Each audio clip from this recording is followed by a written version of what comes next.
Vendre ou refinancer un bien encore hypothéqué impose une étape que beaucoup découvrent trop tard, la main levée. Elle a un coût, un circuit et des délais qui peuvent retarder une vente si on s'y prend au dernier moment.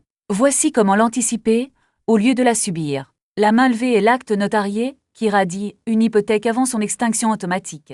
Et bonne nouvelle, dans la plupart des cas, vous n'avez rien à faire. Si vous conservez le bien jusqu'au terme du prêt, l'hypothèque s'éteint toute seule, environ 1 an après la dernière échéance, sans démarche ni frais. La main levée n'est donc utile que si un événement survient avant ce terme. D'abord, la revente du bien. L'acheteur exige un bien libre de toute inscription, et le notaire procède à la main levée au moment de la vente. Ensuite, un remboursement anticipé ou un rachat de crédit par une autre banque qui peut justifier de repartir sur une garantie neuve. Combien ça coûte? Le montant dépend de la somme initialement garantie par l'hypothèque et non du capital restant dû. Il regroupe les émoluments du notaire, calculés selon un barème dégressif, les droits et taxes de radiation et la contribution de sécurité immobilière. En pratique, ce coût reste modéré au regard du montant emprunté. Côté démarche, 3 étapes. La demande, faite auprès de la banque, le plus souvent via le notaire. L'acte de main levée, par lequel la banque consent à la radiation. Puis la radiation elle-même, au service de la publicité foncière.